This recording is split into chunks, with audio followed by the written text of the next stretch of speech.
Tengo una palabra ardiendo en mi corazón esta mañana. La he titulado de la siguiente manera: perlas y cicatrices. Cuando estaba ahí alabando al Señor, se ha acercado una persona y obviamente no voy a contar lo que me ha expresado, pero sí voy a decir esto. Se ha acercado a mí, me ha abrazado y me ha dicho: estoy sufriendo. Y justamente hoy quiero hablarte acerca del sufrimiento. Quiero hablarte acerca de los procesos difíciles a través de los cuales Dios nos permite pasar para formar algo valioso en nuestro corazón. Hoy quiero hablarte de las perlas y de las cicatrices de nuestra vida.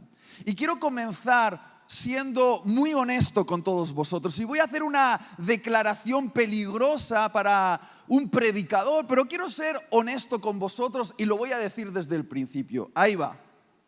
A veces, muchas veces, no entiendo a Dios. Quiero ser claro, no hay manera de entender a Dios en muchas ocasiones. A veces la manera en la que Dios piensa es tan grande, tan alta, tan ancha, que mi limitada capacidad mental no puede entender en qué está pensando Dios. De hecho, algunas veces he tenido experiencias como estas. Alguien me contó un testimonio impresionante, el testimonio de una muchacha preciosa, una de estas chicas de porcelana, bellísima, llena de talento, cuya única tara, si se podría decir así, es que cuando era una niña, cuando estaba corriendo en bicicleta, se tropezó y se hizo una fractura en el dedo meñique de la mano derecha. Y al parecer los médicos no supieron ponerle el vendaje y el dedo le soldó ligeramente torcido. Ahora, era una ligera torcedura en el dedo meñique de la mano derecha. Yo de hecho me miro el dedo y digo, si el mío viene torcido de fábrica. Pero para ella eso era algo horrible que la hacía sentir fatal. Siempre que miraba su dedo se sentía compungida. Y en una reunión como esta, mientras estaba adorando a Dios, el predicador dijo de manera profética: si es importante para ti, es importante para Dios. Y ella lo creyó y levantó sus manos y dijo: Dios, tú sabes que para mí sería importante tener este dedo derecho. Y mientras estaba adorando a Dios, sintió un calor en su brazo, un calor en toda su mano, un calor en sus dedos. Y cuando abrió sus ojos, vio con asombro que Dios le había enderezado el dedo meñique. Dios se lo había puesto recto. Esto es un testimonio real. Es un testimonio impresionante de cómo Dios a veces está hasta en los pequeños detalles. Pero si eres alguien como yo, alguien que le da vuelta a las cosas, alguien que ha tenido muchas consejerías y ha vivido algunos traumas en su vida, no podrás evitar hacerte esta pregunta: Dios, ¿por qué tú contestas a oraciones aparentemente tan insignificantes como estas? Y otras oraciones de personas que están sufriendo dolores profundos parece que no tienen respuesta. Dios, ¿por qué respondes a oraciones tales como enderezar un dedo meñique y las oraciones de esas madres que están sufriendo por sus hijos, esas personas que están enfermas de cáncer, esas personas que están viendo sus matrimonios romperse, esas personas que están viendo sus negocios hundirse, esas oraciones desesperadas de personas que están sufriendo? A veces parece que no tienen respuesta. Y no me atrevo a daros una definitiva a esta incógnita. No sé si la tendré en este mundo o quedará para el mundo venidero, pero sí paz en esto. Y es lo siguiente: a veces Dios no hace algo para ti porque Él está más interesado en hacer algo en ti. Voy a volverlo a decir. A veces Dios no hace algo para ti porque Él está más interesado en hacer algo en ti. Cuando Dios guarda silencio ante algunas de nuestras oraciones más desesperadas, algunos creen que han sido abandonados por Dios, cuando en realidad están siendo procesados por Dios. Muchas veces oramos: Dios, sáname de esta enfermedad. Dios, libérame de este problema. Dios, resuélveme este asunto. Es decir, Dios, haz algo para mí. Pero a veces Dios no quiere hacer algo para ti, porque lo que quiere hacer es algo en ti, a través de ese proceso de dolor a través del cual estás atravesando. Quizá Dios no quiere transformar tus circunstancias porque Él está más interesado en transformarte a ti a través de esas circunstancias. ¿Por qué? Porque lo que haría Dios por ti es temporal, pero lo que puede hacer Dios en ti puede ser eterno. Que Dios resuelva un problema temporal, un problema de este mundo, un problema de tus circunstancias actuales, puede traer cierta paz a tu vida. Pero si Dios logra desarrollar una virtud de grandeza a través de ese proceso difícil por el cual estás pasando, puede ser que obtengas una recompensa por toda la eternidad. Queridos, a veces Dios no responde nuestras oraciones porque son oraciones ilegales. Porque Dios sabe que responder a esa oración nos robaría la recompensa que Él quiere darnos por haber desarrollado una virtud a través de la situación difícil que has de atravesar. Algunas de las virtudes más grandes, aquellas virtudes que son más aplaudidas por los ángeles en el cielo y más recompensadas por Jesús en la eternidad, son aquellas virtudes que se desarrollan en medio del sufrimiento. Quiero contarte algo, una experiencia que tuve hace un tiempo atrás. Dios me dio una visión, no fue una visión en abierto, es lo que yo llamo una imaginación del Espíritu Santo. Yo estaba orando y aquí en mi mente vi como una película. A veces pasa, es como que tengo una especie de imágenes que pasan por mi mente, que yo sé que vienen de otro lugar, que vienen directamente del Espíritu Santo. Y yo estaba orando y de repente vi en mi mente esto. Vi a Jesús sentado sobre su trono, alto y sublime.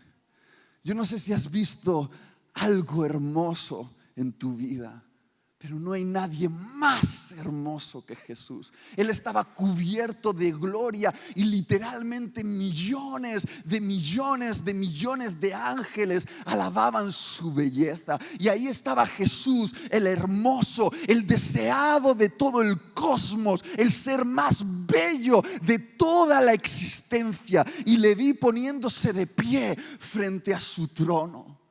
Y acercándose a una especie de cofre que era más bien como una especie de joyero, no sé si se entiende el concepto, un joyero que a veces tienen las mujeres en sus tocadores, donde guardan sus joyas, sus pendientes, sus collares. Y él abrió ese joyero y yo pude ver en mi mente cómo él extraía un collar de perlas.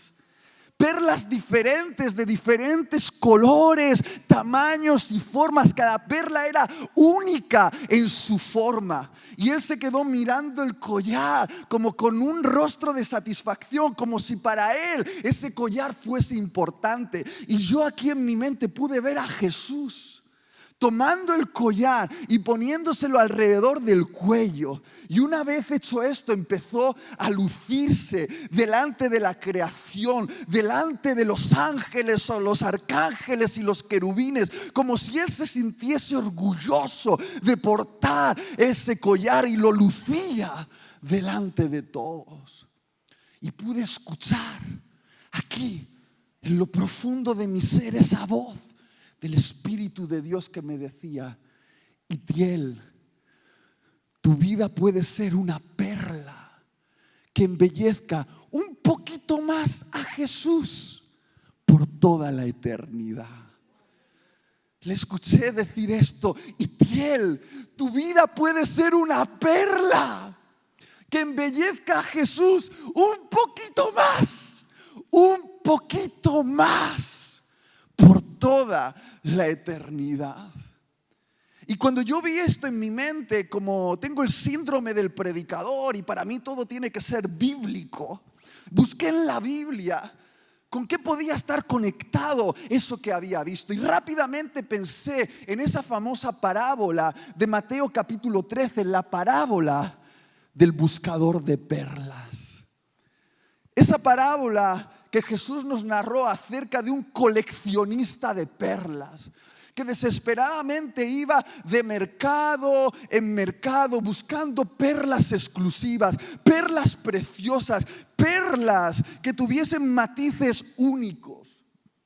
Y resulta que una vez llegó a un mercado y encontró una perla que era diferente a todas las demás perlas, una perla de tan alto precio que este coleccionista estuvo dispuesto a vender todo lo que poseía para comprar esa perla y poseerla en exclusividad.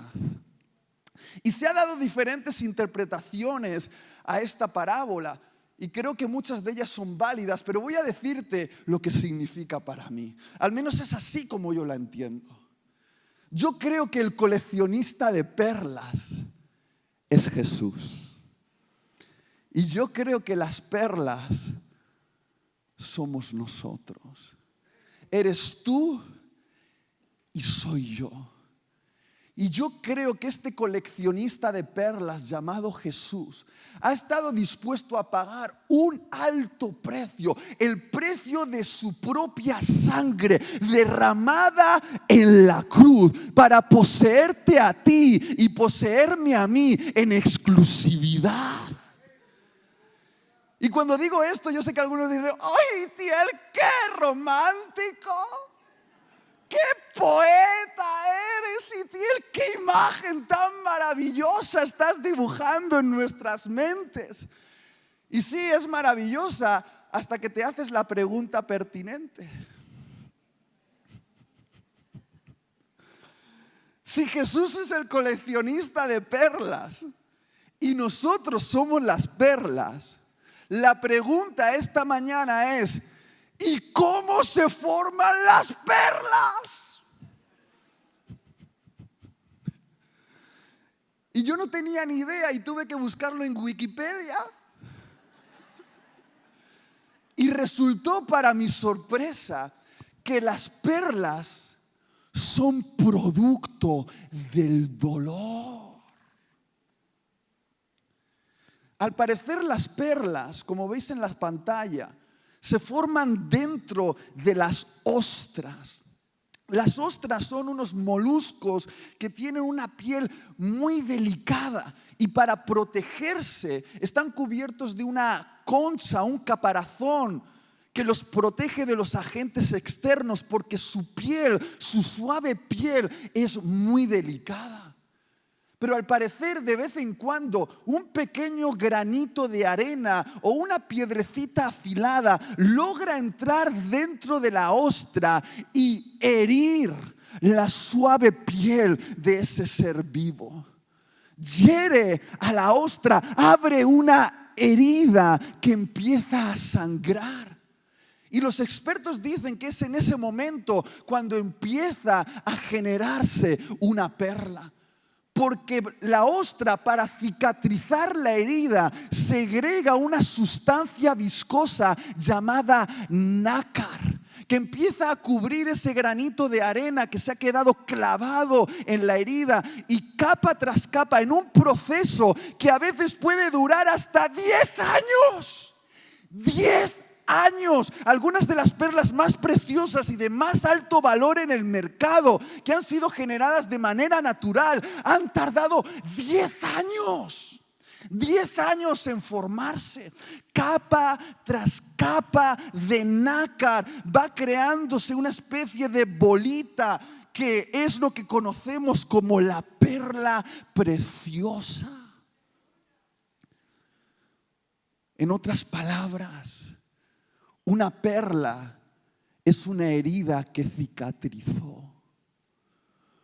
Una perla es producto del dolor de un ser vivo que tuvo que pasar un proceso de sanidad, una cicatrización que dejó una evidencia para todos los demás.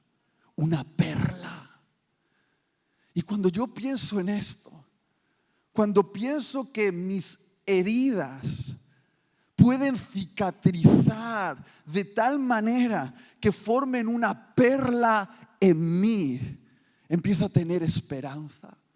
Esta parábola me da una esperanza que mi alma necesita y que tu alma necesita si estamos experimentando algún tipo de sufrimiento. Y es esto, querida iglesia, tu dolor tiene sentido. Por favor, déjame decirlo una vez más.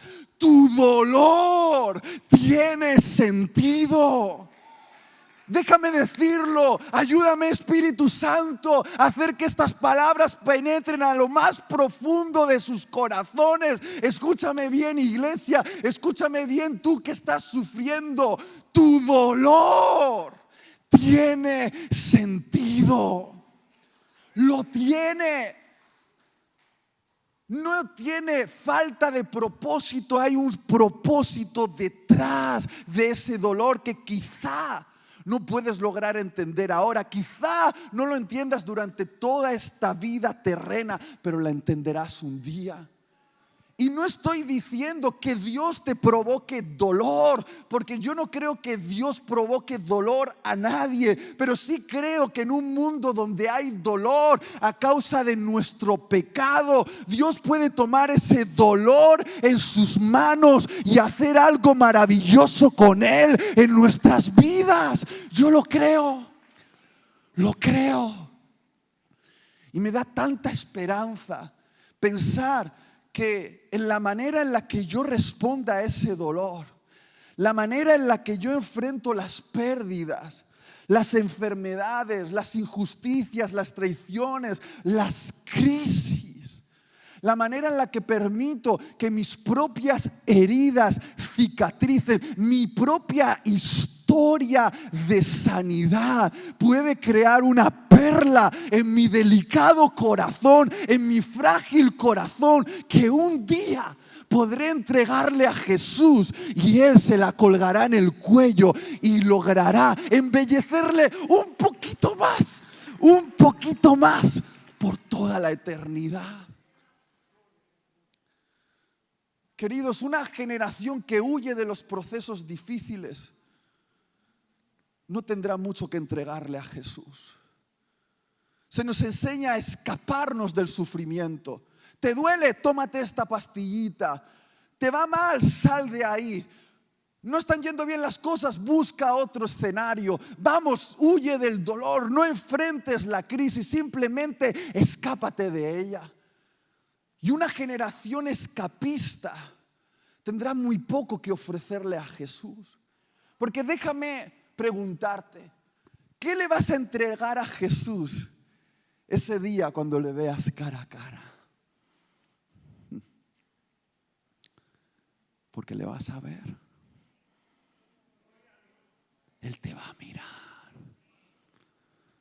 con esos ojos que te atraviesan el alma, esa mirada tan llena de amor que disuelve todas nuestras capas de mentira, de vergüenza, de falsedad y nos deja al descubierto. Él te va a mirar y ese día, cuando te encuentres cara a cara con Él, ¿qué le vas a dar?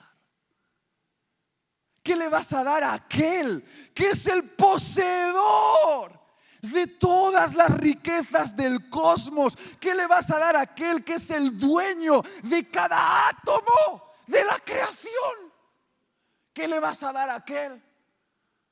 Hay algunos que dicen, yo a Jesús le voy a dar mi talento. Y es como que Dios dice, tu talento, ese talento que yo te di, desgraciado. Como si al darle nuestro talento le estuviésemos dando algo que Él no tiene. Queridos, lo que sí podemos darle es algo que Él no puede poseer si no lo cultivamos para Él. Sí le podemos dar algo que si nosotros no se lo entregamos, no puede poseer, que es nuestra historia, es nuestra vida bien vivida, es nuestro testimonio de que aunque hemos pasado por procesos difíciles, no hemos negado la fe, hemos adorado en medio del dolor, hemos sabido perdonar, hemos sabido tener misericordia, podemos darle esa perla que es el testimonio de nuestra historia personal y decirle, Jesús, aquí está. Mira, Jesús, abrirte el pecho delante de Él como una ostra se abre y decirle, toma, Jesús, toma, Jesús. Me costó lágrimas, noches en vela, tiempos difíciles, pero aquí está para ti. Es la riqueza que puedo darte, es mi historia, es mi cicatriz preciosa para ti. Eso sí podemos darle. Eso sí podemos darle. Queridos jóvenes que me estáis escuchando aquí, que tenéis Instagram, TikTok y todas esas herramientas del diablo. No, es broma, es broma, es broma, es broma, es broma.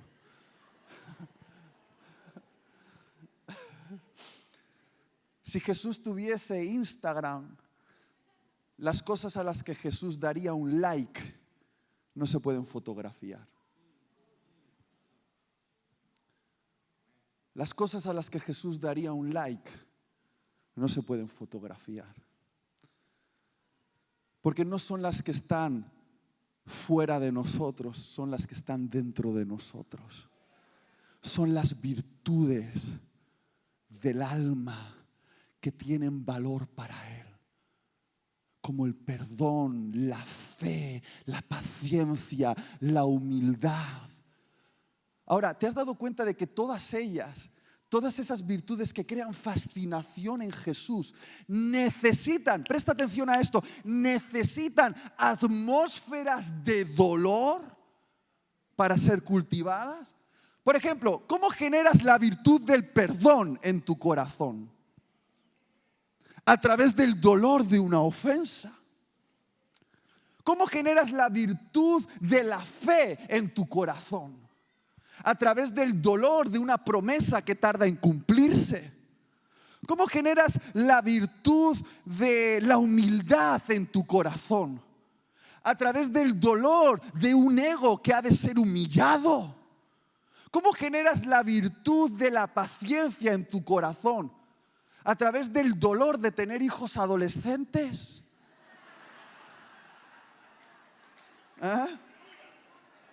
Alábalo, bendito. Que me los enviáis a mí, desgraciados. Tú lidias con 1 o 2 y yo a veces con 100 a la vez. Ay, Dios mío.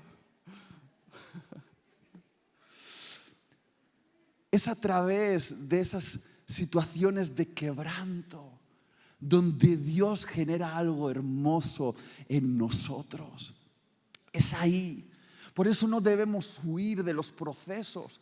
Debemos atravesarlos, entendiendo que el proceso no es un lugar apropiado para quedarse a vivir, pero sí es un lugar a través del cual tienes que pasar e ir al otro lado. Déjame mostrarte algo en pantalla. Ponme el gráfico de los 2 puntos. Muchas veces pensamos que Dios quiere llevarnos del punto A al punto B, es decir, de donde estamos a donde Él nos quiere llevar. Y nos imaginamos que el proceso a través del cual Dios nos va a llevar tiene esta forma. Pero si has vivido un poquito, si has experimentado un poquito en esta vida, te darás cuenta de que Dios te lleva por un camino que se parece un poquito más a esto. Un camino que tiene puntos altos y puntos bajos. Tiene montañas y valles. Tiene momentos de éxito y momentos de fracaso. ¿Y cuántos de los que están aquí disfrutan los momentos altos de la vida? Vamos, levanta la mano. ¿Te gustan? A mí me encantan. Me encanta cuando las cosas van bien, me encanta cuando tengo salud, me encanta cuando todo parece que funciona como yo quiero que funcione. Pero queridos, en los puntos altos estamos tan borrachos de éxito, en los puntos altos estamos tan distraídos con lo bien que nos va la vida, que no obtenemos crecimiento en nuestro carácter. ¿Sabes dónde he encontrado mi mayor crecimiento? En los puntos bajos.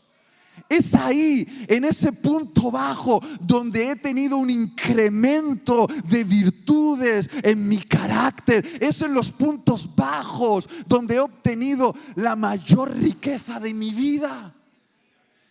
Y si tú lees la Biblia, te darás cuenta de que Dios, a las personas que Él amaba, permitió sufrimiento. Ay, yo no me creo eso. ¿Y él como Dios va a permitir sufrimiento? No.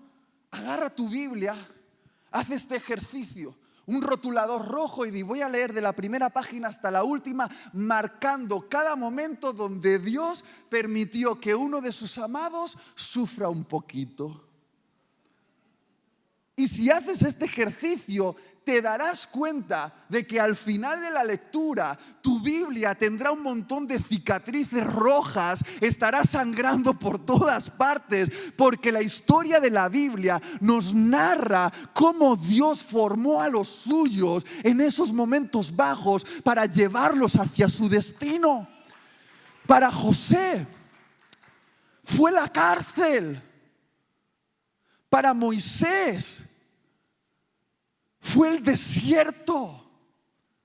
Para David fue la persecución de Saúl. Para Job fue la enfermedad que parecía que no tenía sentido. Para Pablo fue ese aguijón por el cual oró desesperadamente: Dios, quítamelo. Y Dios dijo: te basta mi gracia, porque lo mejor de mí se va a ver reflejado en lo peor de ti. Déjame brillar a mí, déjame brillar a mí. Por eso nuestras vidas artificiales que proyectan una perfección plástica son tan molestas para Dios, porque le robamos su gloria. Le robamos su gloria. Su gloria está en tomarnos a nosotros, gente rota, gente frágil, gente contradictoria, y brillar en medio de nuestras debilidades y decir: mira, te he tomado tal y como estás y voy a hacer algo en ti y voy a hacer algo a través de ti. No sé si alguien me está entendiendo. De hecho, el momento en el cual Jesús más brilló y brillará por toda la eternidad fue en el momento donde se encontró con toda nuestra miseria en la cruz. ¿Has pensado en eso?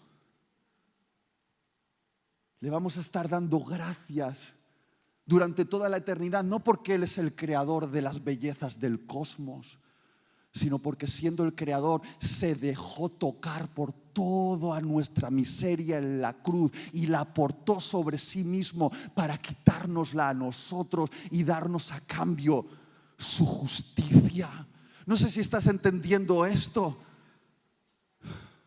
Ahí te dejo para que le des vueltas durante los próximos 100 años, porque es demasiado grande, es demasiado profundo. Vamos a necesitar mucho tiempo para entender la belleza de esto. Por favor, ¿alguien me ayuda al piano? Querida iglesia, muchas veces, la mayoría, pensamos que ha sido Satanás quien nos ha llevado a ese lugar de quebranto para destruirnos. Pero ¿cuántas veces ha sido Dios quien nos ha permitido pasar por ahí para promocionarnos al siguiente nivel? Muchas veces oramos y no obtenemos respuesta porque Dios no quiere privarnos de una gran recompensa. Y me gustaría que en lo que queda de este mensaje pudieses entender lo que te voy a explicar ahora. Cómo Dios a veces te tiene que podar para extraer de ti el potencial que está retenido. Porque si no entiendes esto que voy a hablar ahora, puede ser que te resistas al proceso.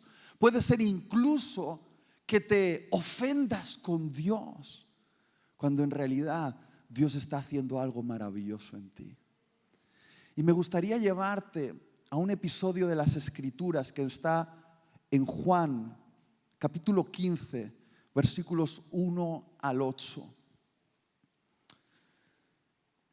Jesús contó una parábola esa última noche antes de pasar por la cruz. Cenó con los suyos en una mesa como en la que te encuentras ahora.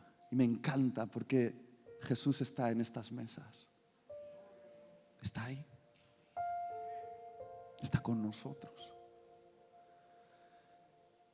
Y después de la cena les dijo a sus discípulos: acompañadme a Getsemaní. Y si has estado en Jerusalén alguna vez, yo he estado 4 veces allí y me fascina. Te darás cuenta de que para llegar a Getsemaní tienes que bajar por la ladera del monte Sión, ese monte donde está construido el templo. Y aunque hoy haya asfalto en ese lugar, se sabe que probablemente toda esa era una ladera llena de viñedos, de vides. Y en medio de la oscuridad de la noche, me imagino a Jesús pasando a través de esos viñedos, acariciando las hojas, con sus discípulos detrás. Y Jesús empezó a pensar: dentro de poco va a venir mucho sufrimiento. Y estos muchachos tienen que entender. Y entonces Jesús se paró en medio de la noche y susurró unas palabras en forma de una parábola. Una de sus últimas parábolas y quizá una de las más hermosas, que decía así: yo soy la vid verdadera y mi Padre es el labrador. Todo pámpano que en mí no lleva fruto lo quitará, y todo aquel que lleva fruto lo limpiará o lo podará para que lleve más fruto. Ya vosotros estáis limpios por la palabra que os he hablado. Permaneced en mí y yo en vosotros. Como el pámpano no puede llevar fruto por sí mismo si no permanece en la vid, así tampoco vosotros si no permanecéis en mí. Yo soy la vid, vosotros los pámpanos. El que permanece en mí y yo en él, este lleva mucho fruto, porque separados de mí nada podéis hacer. El que en mí no permanece será echado fuera como pámpano y se secará, y los recogen y los echan en el fuego y arden. Pero si permanecéis en mí y mis palabras permanecen en vosotros, pedid todo lo que queráis y os será hecho. En esto es glorificado mi Padre, en que llevéis mucho fruto y seáis así mis discípulos. Qué palabras tan hermosas, ¿verdad?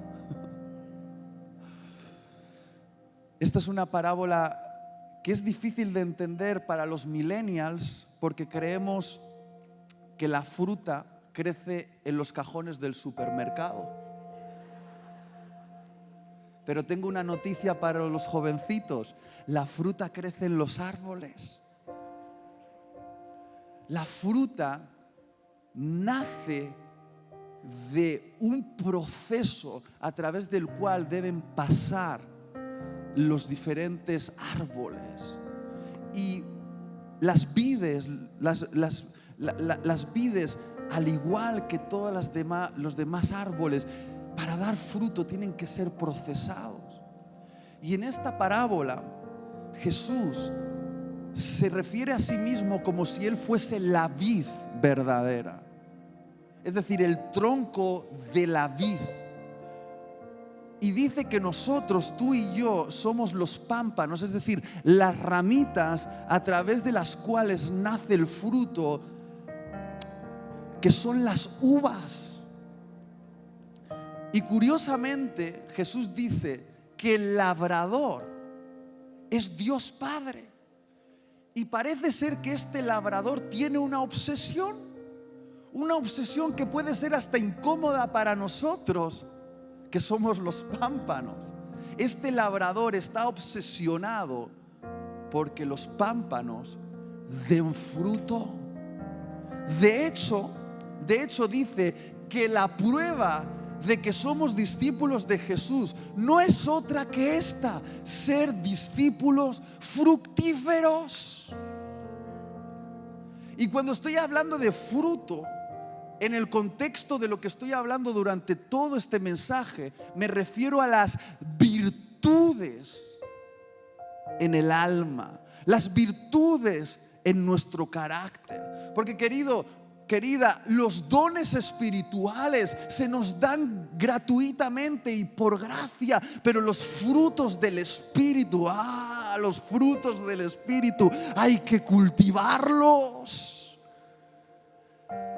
Y dice Jesús en esta parábola que el labrador, Dios Padre, está tan obsesionado porque demos fruto que a veces hasta se ve un poquito agresivo. Porque fíjate, dice que los pámpanos que no dan fruto, es decir, los pámpanos que parecen ser pero no son, pámpanos que tienen la apariencia pero no tienen la esencia, Él le mete la tijera, los arranca y los echa al fuego.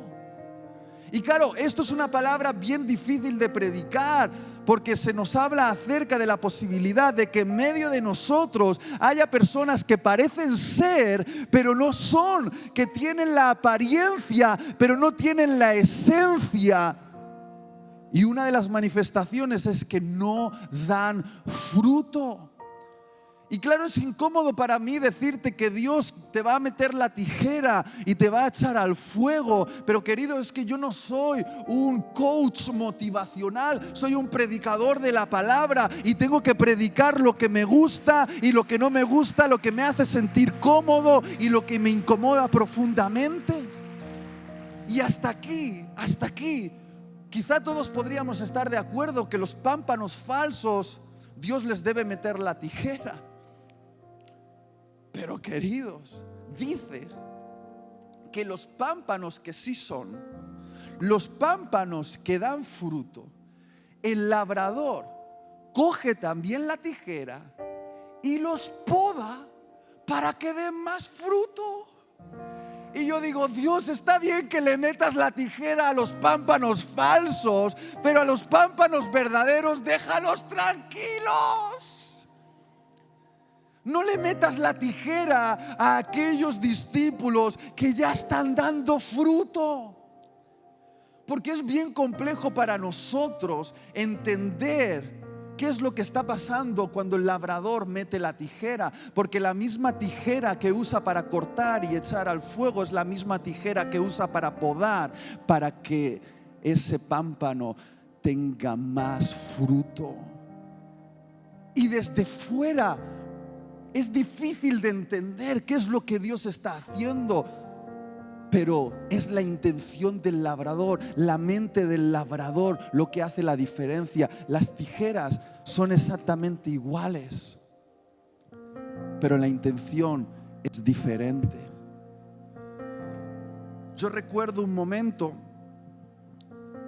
que aprendí una valiosa lección gracias a mi suegro.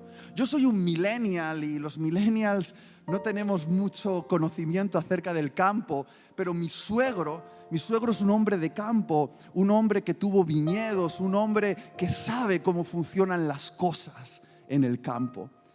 Y ahí donde vive, donde todos los vecinos en su casa tienen una piscina, mi suegro tiene una huerta y tiene árboles frutales. Y entre esos árboles hay un árbol que es espectacular, es nuestro limonero. El limonero que en verano nos da los mejores limones con los cuales nos hacemos una limonada bien fresquita. Unos limones que, permitidme decirlo, probablemente no habéis probado unos limones así en Puerto Rico. Son unos limones espectaculares. Y un invierno yo fui a la casa de mi suegro y vi a mi suegro con unas tijeras enormes, atentando aparentemente en contra del limonero. Estaba cortando ramas en el limonero como si, no sé, como si estuviese haciendo algo con él que yo no lograba entender. Cortando rama tras rama, parecía que estaba atacando al limonero, parecía que estaba hiriendo al limonero. Y cuando yo vi a mi suegro le dije: suegro, ¿qué haces? ¿Qué haces? Es nuestro limonero. Y él me ignoró y siguió cortando ramas y cortando ramas y cortando ramas, como si estuviese endemoniado el desgraciado, cortando ramas. Y yo le dije: suegro, detente, es nuestro limonero. Y él me miró con cara de condescendencia y me dijo: ignorante millennial, no estás entendiendo nada. Este es mi árbol favorito del jardín.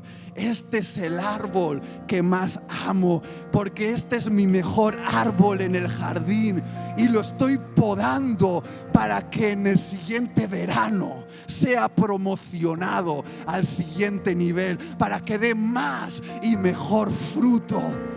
Y yo le dije: no, por favor,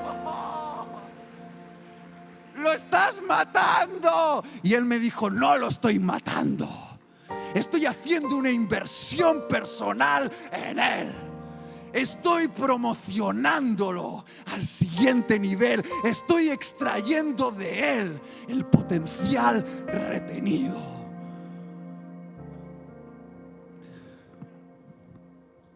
Y tuve que entenderlo. Tuve que entender lo que mi suegro me estaba intentando explicar. Tuve que entender lo que Cristo me estaba intentando explicar a través de mi suegro. Que para ser un árbol fructífero, Dios nos tiene que procesar. Porque la poda es la manera en la que el labrador toma un árbol salvaje y lo convierte en un árbol fructífero. Y yo veo en esta sala todavía a muchos discípulos salvajes, a los cuales Dios, el labrador divino, debe meterles la tijera. Tuve que entender lo que mi suegro me explicó, que la poda se realiza en un momento determinado del año. Normalmente es en invierno. Yo sé que aquí no sabéis qué es eso del invierno. Es un momento donde hace frío, pero en el Mediterráneo sabemos de eso. Es una temporada muy concreta donde hay poco sol y hace frío. Y ha de realizarse en ese momento, porque en el invierno es el momento cuando los árboles se concentran no en dar fruto, sino en echar raíces. Y cuando el labrador mete la tijera y corta las ramas que tienen hojas, ramas con exceso de hojas, pero que no dan fruto, esas ramas que roban los nutrientes y hacen que se desperdicie el potencial en ese árbol.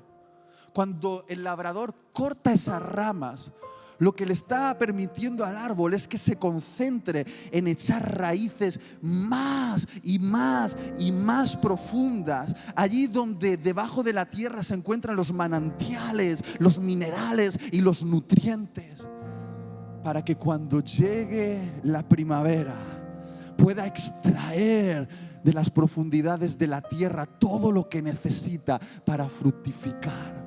Y es cierto, escúchame, cuando ves un árbol podado, se ve horrible. Parece que el labrador lo ha matado. Pero queridos, no lo ha matado, lo ha promocionado. Porque en la siguiente primavera, cuando empiecen a sonar los cantos de los pájaros y empiecen a salir las primeras flores, ese árbol se manifestará con más y mejor fruto, que traerá alegría al corazón del labrador y hará que en su casa haya una fiesta. Y he venido aquí en el nombre del labrador divino para decirte esto, querido, querida, eres el árbol favorito de Dios. Eres el árbol que Él más ama. Eres su árbol predilecto en el jardín. Y por esa razón te va a meter la tijera. Él está haciendo algo en ti. Él está haciendo una inversión personal en ti y te está metiendo esa tijera que duele en este invierno largo que te cuesta entender, pero que pronto entenderás. Yo sé que a todos nos encantan los veranos, pero también necesitamos los inviernos, porque en los inviernos no nos concentramos en dar frutos, sino en echar raíces profundas en nuestra fe. Y necesitamos echar raíces profundas en nuestra fe. Y no hay otra manera que pasar por el invierno. No hay otra manera que pasar por esa etapa donde parece que no damos fruto, donde parece que no estamos siendo productivos, pero sí estamos haciendo algo que es más importante. Estamos echando raíces. Estamos echando raíces que nos harán mantenernos firmes ante los huracanes.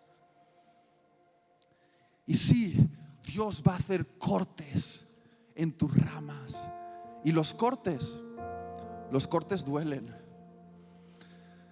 Dios va a cortar esa relación tóxica que tienes. Dios va a cortar ese trabajo que te está robando el potencial. Dios va a cortar esa obsesión a la cual te dedicas con tanta pasión. Dios va a cortar cosas que crees que son importantes en tu vida, que forman parte de tu identidad, pero que en realidad te están robando el potencial. Dios va a cortar y los cortes duelen. Y sí, cuando Dios te esté podando, la gente a tu alrededor podrá pensar: Dios lo está castigando. Porque la gente es muy ignorante. Porque la gente no entiende tu proceso. Porque la gente no entiende la mente del labrador. Por eso tú no puedes andar juzgando lo que Dios hace en la vida de cada persona, porque tú no sabes cómo está pensando el labrador. Y quizá lo que tú piensas que es un juicio, quizá es una promoción. Lo que quizá tú piensas que es Dios castigando, es Dios extrayendo el potencial retenido. Y sí, el cristiano que es podado se ve horrible. Y hay algunos aquí que tenéis cara horrible,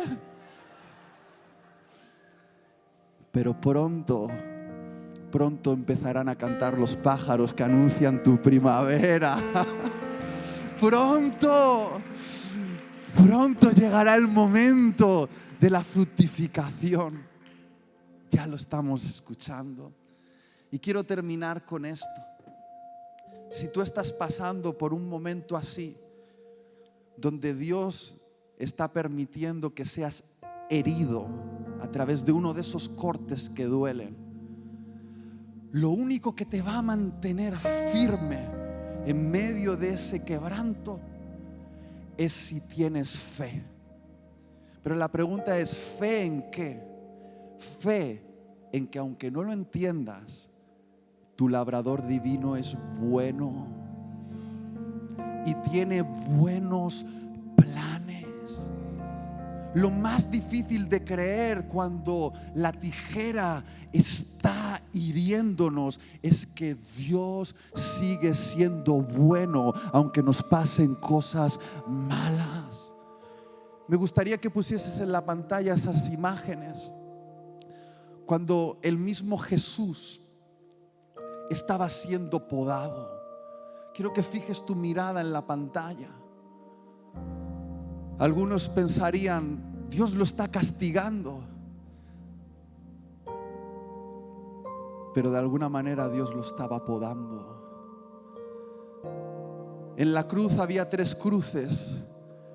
2 de ellas eran de personas que estaban siendo juzgadas. Pero en una de ellas había un hombre que estaba siendo podado y que iba a fructificar. Y Satanás sabe que cuando esas heridas están siendo abiertas en nosotros, es el momento de hacernos dudar. Y a veces nos susurra vilmente, como lo hizo en esta escena, que tan sabiamente el director nos supo mostrar. Satanás diciendo, ¿qué pasa con tu padre? Que parece que no te libra de este dolor. Si yo siendo padre, mírame, yo cuido de mi bebé, yo lo protejo, pero parece que ese padre ahí en el cielo te ha dejado a ti a la intemperie. Y Jesús confió que cada herida abierta sería una cicatriz, que sería para nosotros la sanidad y la medicina. Jesús siguió confiando que el Padre era bueno, aun cuando esas heridas estaban siendo abiertas en Él. Y la pregunta esta mañana es, ¿tú puedes tener la fe de Jesús? ¿Tú puedes creer que mientras esas heridas están siendo abiertas, Dios sigue siendo bueno? Hay un susurro del enemigo que dice, Dios no es confiable. Pero hoy el cielo está susurrando a tu corazón, confía, porque el labrador sabe lo que hace. Confía, porque Dios es bueno.